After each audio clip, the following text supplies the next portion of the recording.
Coach, first of all, thanks for taking the time to wake up early with us. I did hear you're early riser anyway, and so this works perfect for us. But the details, once again, the whole state, I think, has just been captivated when they got the news, what was it, about 20 days ago, that the tennis program got cut. And so for us, kind of being on the outside, Coach, it was a shock. And we would assume that people kind of in the inner circles maybe saw this coming. But the more articles we read, we understand that that was maybe not the case. So if you can take us back to when you heard this news, what was your first initial reaction? Sure. Well, before I get started, thank you. And DJ, I don't know if you remember, but my office was right next to Reggie Herring, so I go way back with you guys. Dang, how'd you deal with that? I learned a lot. Was he the same way he was on the field? What's that? Was he the same way in the office as he was on the field? Because on the field, he was borderline psychotic, all right? But it was cool. It worked for him. He was great. I really enjoyed being on that second floor of the Royals complex. It was great tenure, but being next to Reggie was a kick. And boy, I tell you what, I was all ears. I could hear a lot what was going on.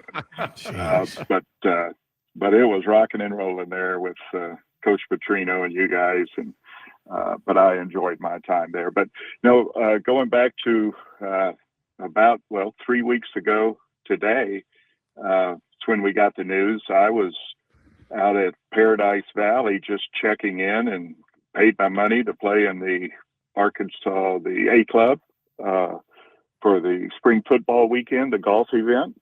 And the head tennis coach at the time, the current tennis coach, Jay Adwadia, called me and gave me the news. And I was shocked.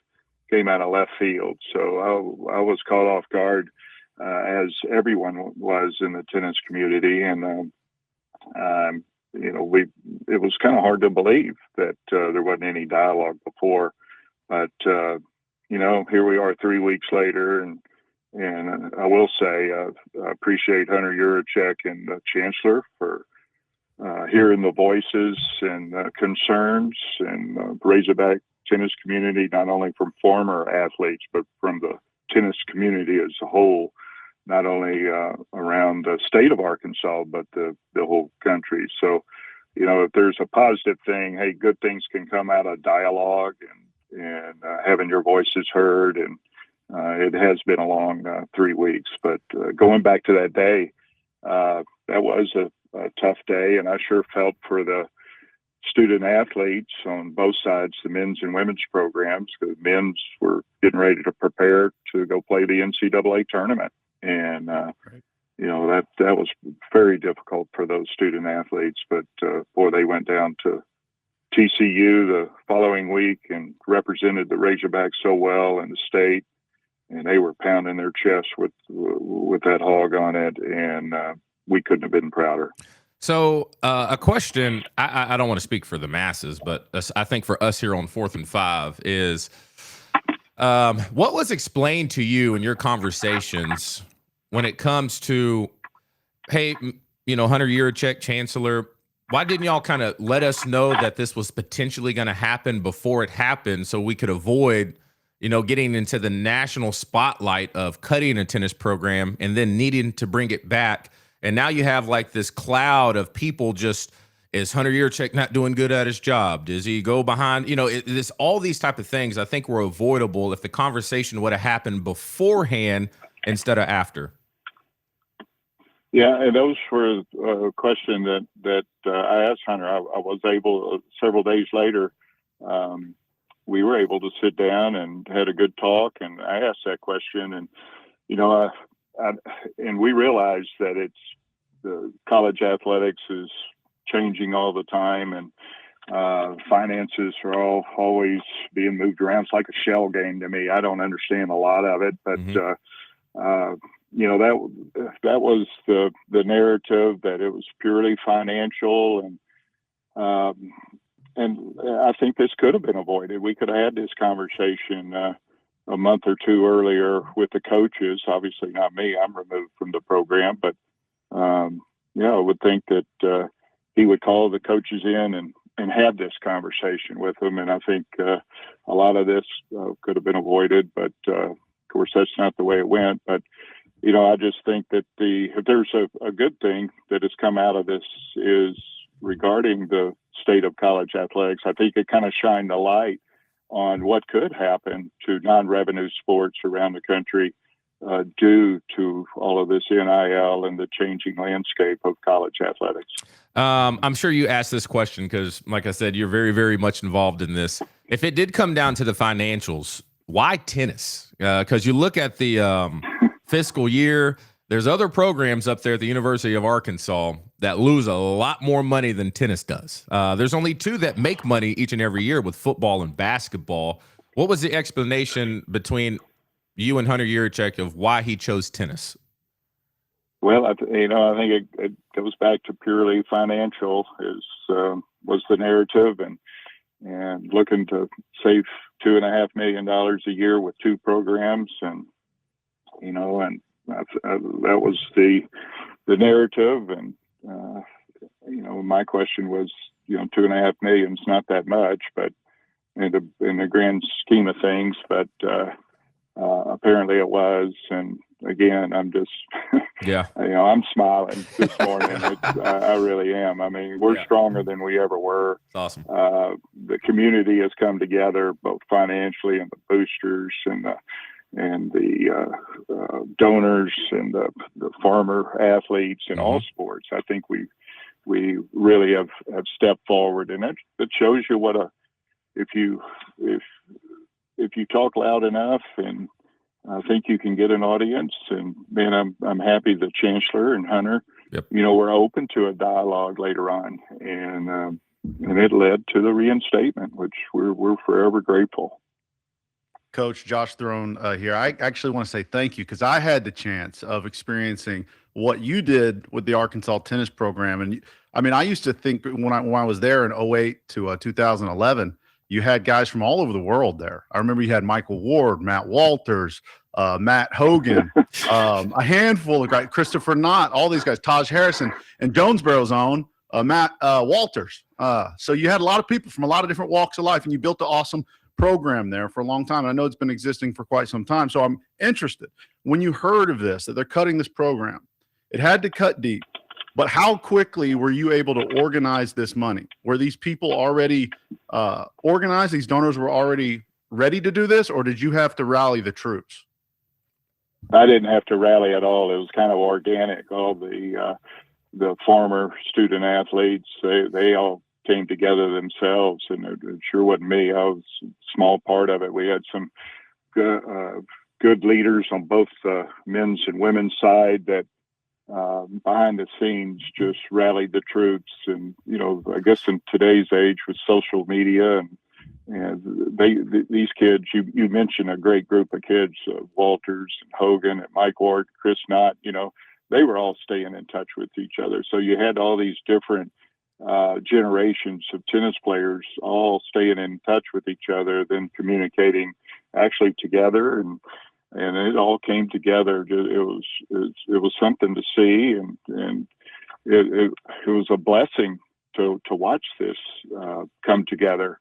But yes, it was organized very quickly, and boy, they stepped up to the plate, both financially and spiritually, and giving everybody hope. And again, talking to administration, both Mr. Yurachek and the Chancellor, and finally got an audience with them, and the rest is history. I think they showed that there is a financial pathway to secure the programs for a couple of years, and that buys us time to even build on this momentum that we have now. And there's no doubt in my mind it's going to continue.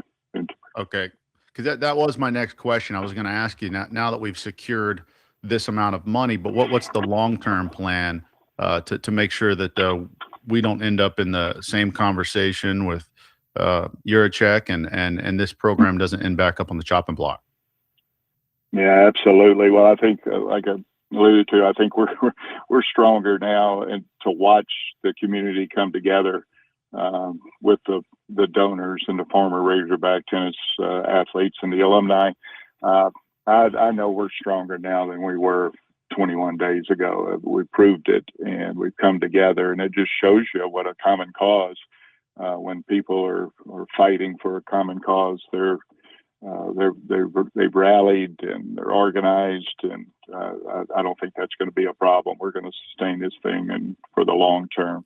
And if we have to, this buys us a couple of years to get this, maybe even get the program completely endowed. We've got some donors that are committed, and we're just going to continue to grow. But like I said earlier, I'm just smiling. I feel good about it. We're positive. Hey, we're going to move forward. We're grateful. We're not going to take it for granted, but we are grateful that our voices were heard, and the chancellor and Mr. Yurachek listened and acted upon it. And we're just, like I said, it's great. As low as it was 21 days ago, right. We couldn't be any more pleased right now. Coach Grant Cook here. I feel like I can hear you smiling through the phone when you're talking, and I know that's an awesome feeling for you guys. So I do have a question. So, it's great. It feels like there's a future here, and you guys have really built something around it. And I kind of want to go more future state. What do you feel like this means to the youth of this state who want to wear that Razorback? Tell us a little bit about that. Sure. We've had a lot of Razorback tennis players, both on the men's and women's side, that to grow up in the state of Arkansas. Tennis is a very popular sport.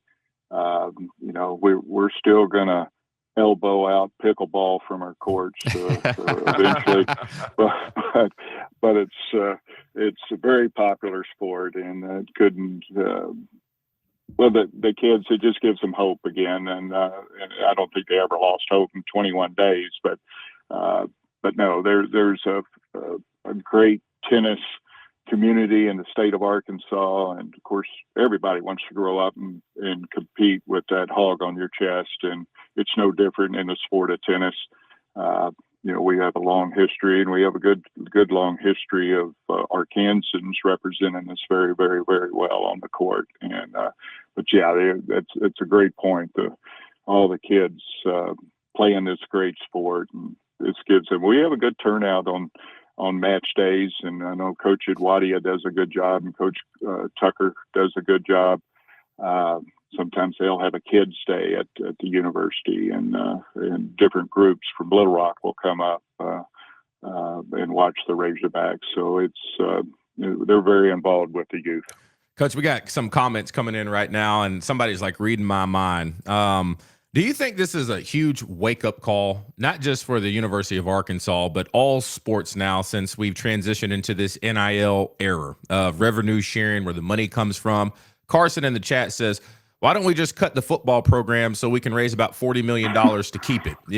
And you hate for it to get to a spot where you have to put the program on the chopping block for people to step up and, be a part of it and help with the fundraising and donate. But I just think there's not enough people that are now used to the way things are now of this is something we've never had to deal with before. A lot of people asked us, Coach, and even we question this. It's like, there's so much support now. Where was it before?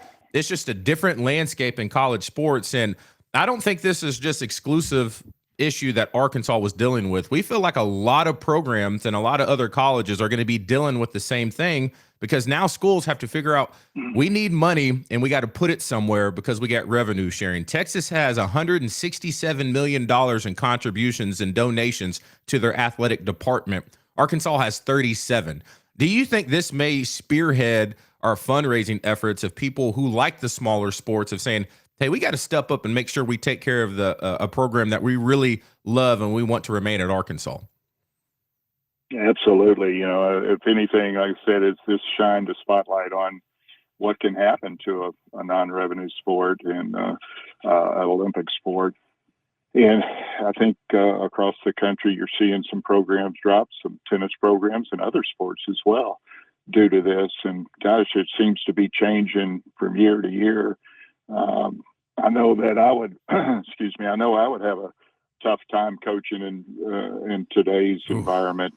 Man. But yes, I think absolutely it's changing rapidly. And, I know the athletic directors around the country have to deal with this problem. And, boy, it's a shame if it comes at the expense of a non-revenue sport, such as tennis or any of the Olympic sports. It kind of makes you look over the shoulder a bit. And, it's not exclusive to the University of Arkansas. Like you said, it's a nationwide deal. And this is a good example of what could happen. And, we're fortunate to have such a love for the Arkansas Razorback tennis program to be able to have this thing reinstated. But you got to have some folks that'll listen, and we're fortunate that our administration did listen. But around the country, I mean, it is a wake-up call. I know our National Tennis Association has addressed it, and they actually wrote letters or emails to Mr. Yurachek and I think the chancellor on save the Arkansas tennis program. But this was our National Collegiate Tennis Association. So it did make national news, and I think like you said, it's a wake up call for all non-revenue sports. Yes, sir.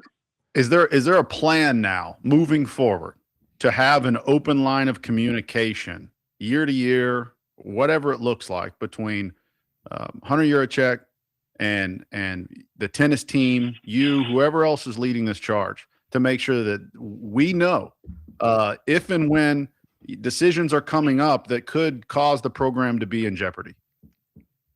Yeah, I think this has only opened up our communication. I would think the coaches and, this has kind of opened the door to probably not only this issue, but other issues that may come down the line too.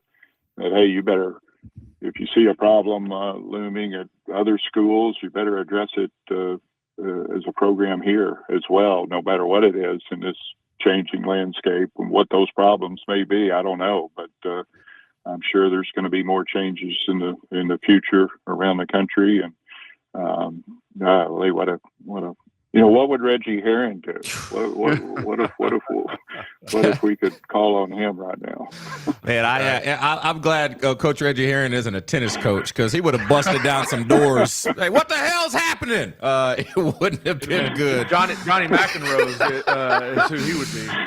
Coach, one last thing before we let you go this morning. Once again, thanks for joining us. If you're listening in, this is Robert Cox, former head coach of the Razorback tennis team, on the phone line right now. One last thing before we let you go.